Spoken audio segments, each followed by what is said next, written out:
Assalamualaikum warahmatullahi wabarakatuh. Hai para pencinta catur dan para caturmania, selamat datang kembali di Legenda Catur Dunia. Kembali lagi kita akan ulas satu game di turnamen online mingguan Rapid Chess Championship yang ada di chess.com yang sudah memasuki minggu ke-19 kawan. Babak Swiss sudah dimainkan, 8 peserta sudah lolos kawan ke babak knockout. Siapa-siapa saja yang lolos ke babak knockout sebagai berikut ini kawan.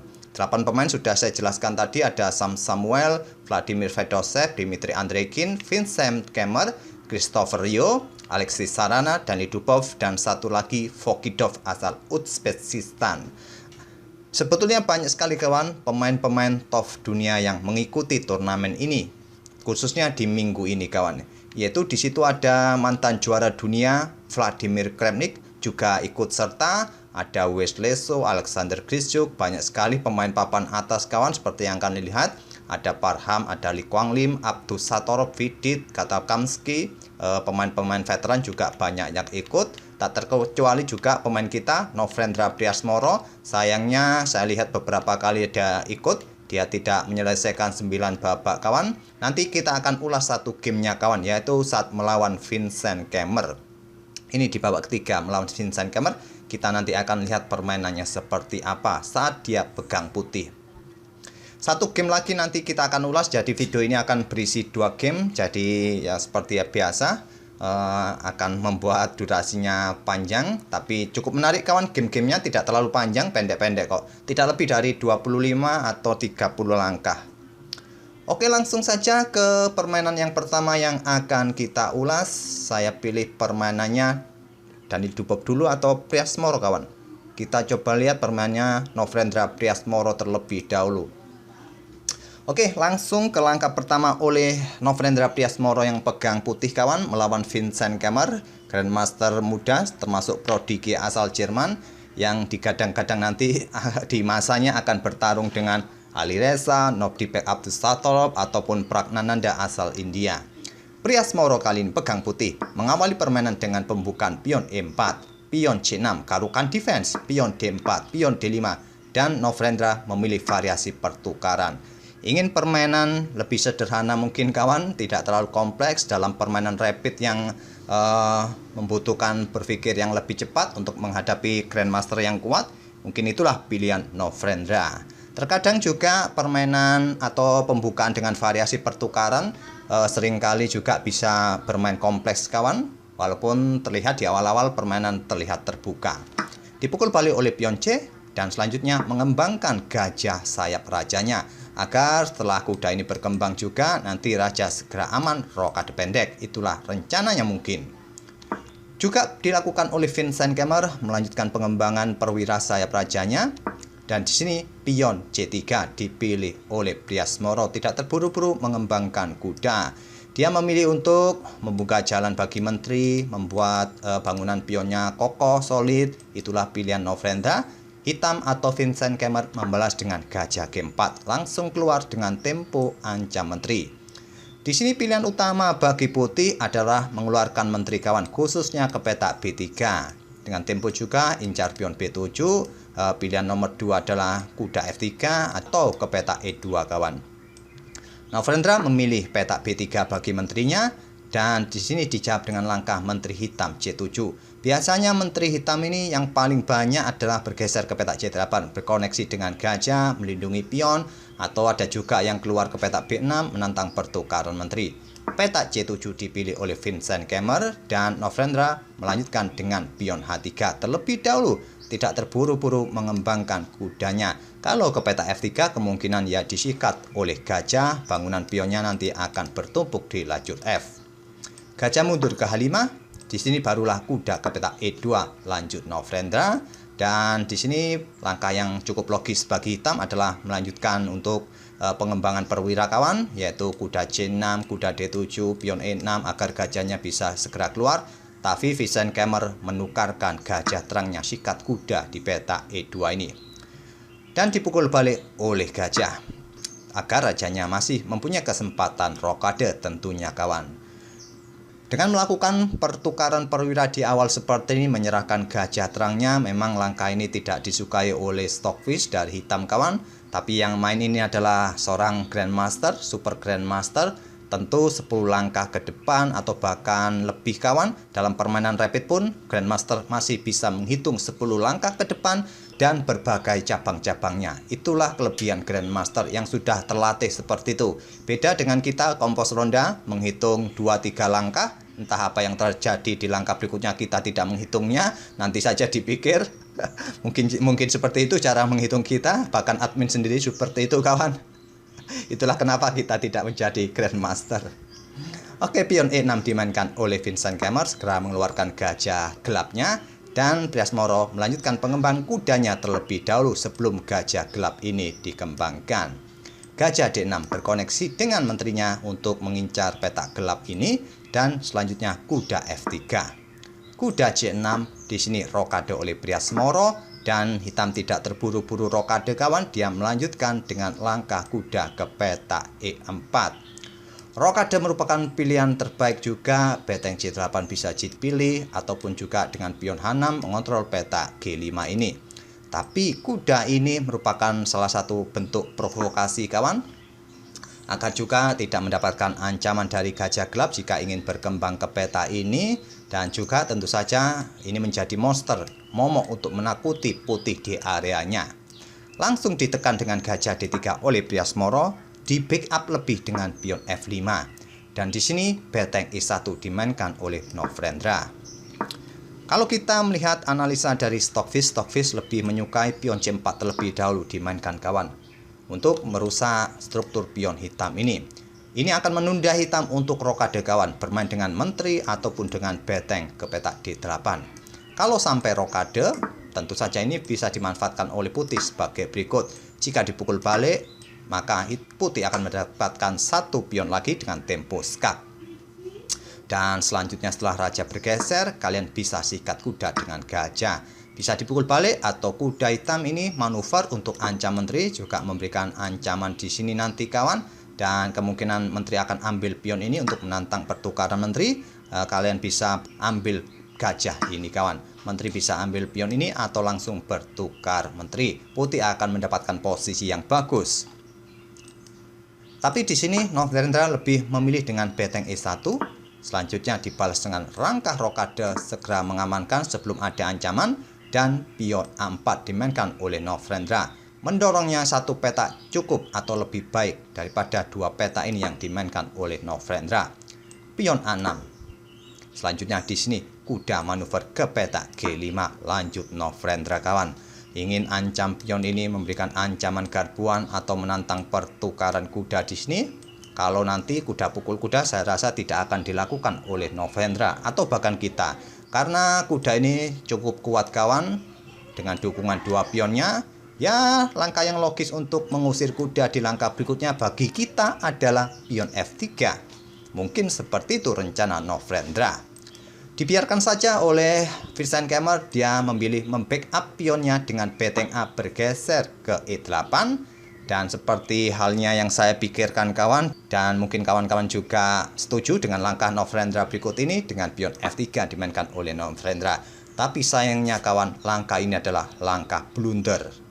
Kenapa dibilang blunder? Dengan mendorong pion ini, maka ruang-ruang lemah ini sekarang tercipta, khususnya di petak gelap kawan.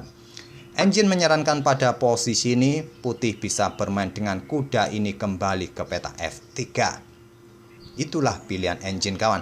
Nanti diikuti dengan langkah menteri ke petak C2 ataupun mundur lagi ke petak D1 untuk memberikan jalan bagi pion-pion sayap menterinya untuk didorong.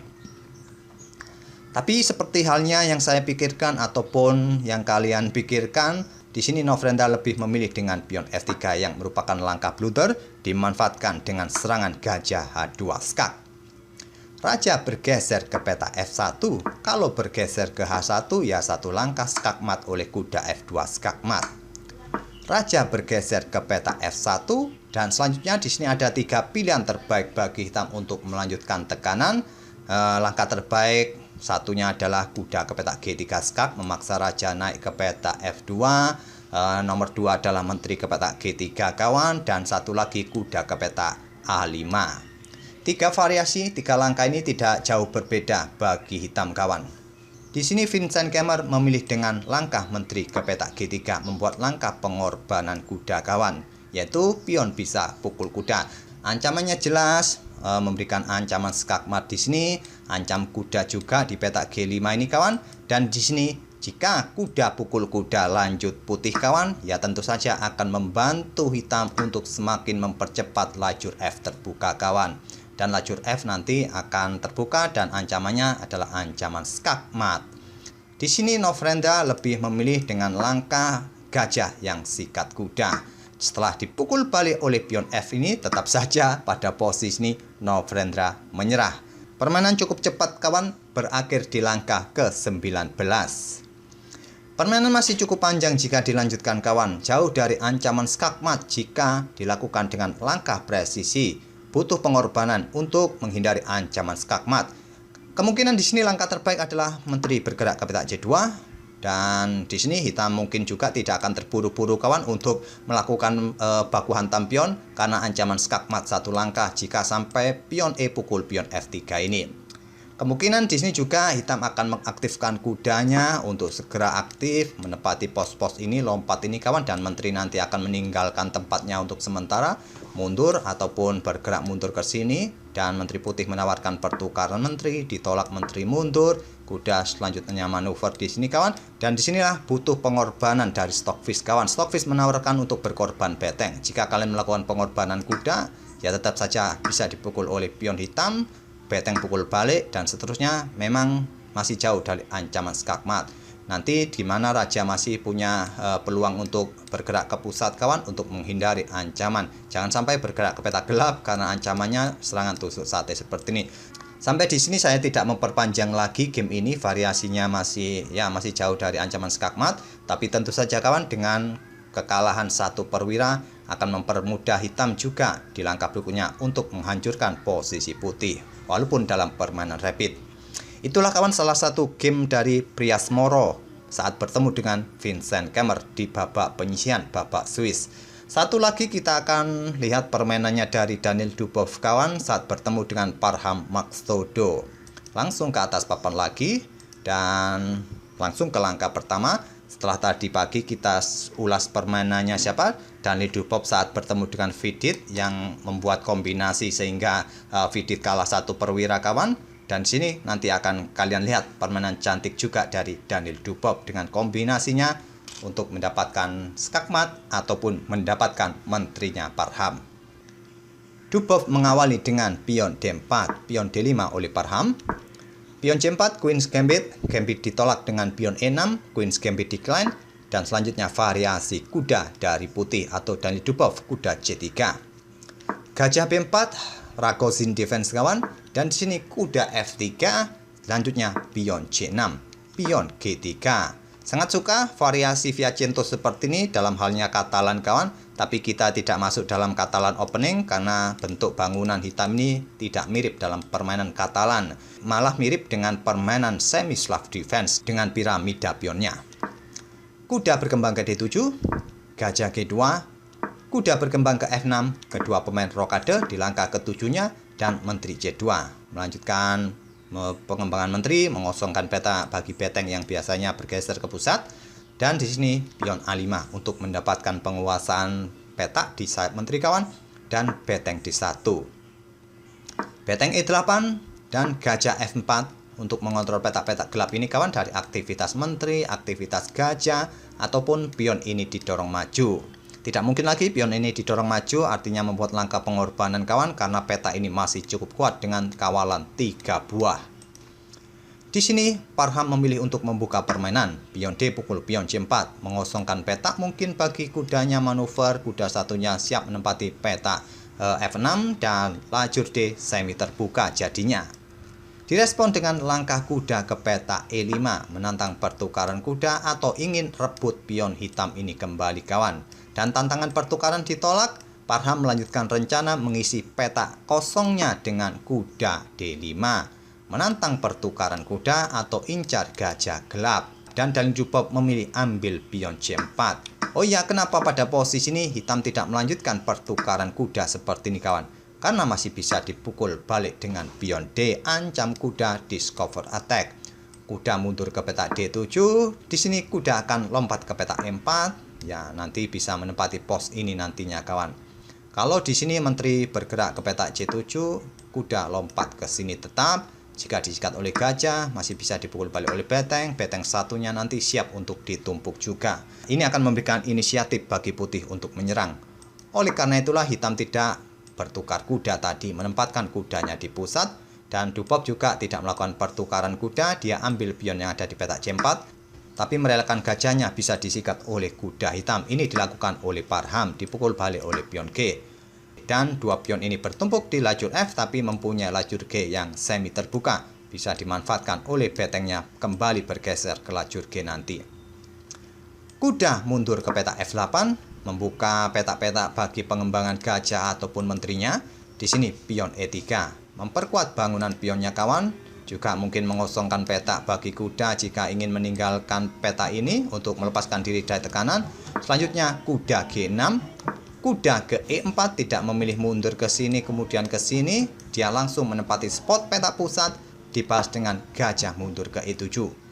Raja putih ke H1, kalau melihat pergerakan raja, jika ada lajur yang terbuka di lajur G, dia bergeser, tentu saja ide berikutnya adalah beteng akan bergeser. Bisa diingat-ingat langkah seperti ini bagi kawan-kawan pemula, menteri C7, dan selanjutnya beteng G1, kuda bergerak ke H4 untuk ancam gajah. Gajah tidak dipertahankan atau tidak dipindah kawan. Di sini kuda manuver ke E5, lanjut Daniil Dubov. Dan selanjutnya adalah pion F6, usir kuda. Kuda mundur ke F3, menantang pertukaran kuda. Tapi Parham memilih sikat gajah. Ini memberikan kesempatan betengnya langsung naik dan beteng satunya siap ditumpuk. Walaupun kawan putih sudah tidak mempunyai sepasang gajah, tapi permainan masih cukup tertutup kawan. Walaupun hitam mempunyai sepasang gajah, tapi coba lihat gajahnya masih belum efektif. Putih masih sedikit lebih unggul menurut penilaiannya Engine. Raja hitam juga bergeser ke lajur H kawan, ke petak H8. Engine menyarankan tadi beteng bergeser ke lajur F. Tentu saja beteng putih ditumpuk oleh Dubov di lajur G. Ancamannya tentu pion G7 di backup dengan beteng G8. Dubov mengangkat betengnya naik ke petak G3 kawan. Dan pada posisi ini Daniil Dubov sudah mempersiapkan serangan yang cukup serius bagi hitam. Tapi langkah beteng naik ke petak G3 ini tidak disukai oleh Engine kawan. Karena kenapa? Tentu jika beteng ini bermaksud ingin digeser, dia akan menempati petak terang yang satu diagonal dengan gajah terang, yang bisa saja diagonal ini dibuka. Beteng sudah tidak bisa digeser lagi, dia akan menghabiskan tempo lagi untuk bergerak. Engine menyarankan beteng ini naik ke petak G4 langsung. Kalaupun diagonal terang dibuka, nanti bisa menempati petak ini. Tapi mungkin yang tidak disukai oleh Dubov sekali lagi akan dibuka diagonal gajah gelap untuk serang kuda, serang beteng nanti kawan. Atau Engine juga menyarankan menteri ke petak D1. Tapi saya rasa beteng naik ke petak G3 ini ya masih wajar-wajar saja kawan. Itulah yang dihindari oleh Dubov. Jika menggeser ke petak terang, diserang oleh gajah terang dengan pion ini mempunyai kesempatan maju. Kalaupun bergeser ke sini lagi, pion ini didorong maju, diagonal gelap terbuka lagi. Ini juga akan, tapi juga masih bisa nanti kuda bisa bergerak ke sini kawan. Ke petak G5 memblokade diagonal gelap. Beteng pun masih cukup aman dengan dukungan perwiranya di sini akan menyerang petak H7 nanti. Tapi dengan taktik seperti ini pun Parham tidak melihat ancaman yang serius di sini kawan. Padahal ancamannya benar-benar serius. Parham di sini melakukan blunder fatal dengan langkah menteri ke petak D8.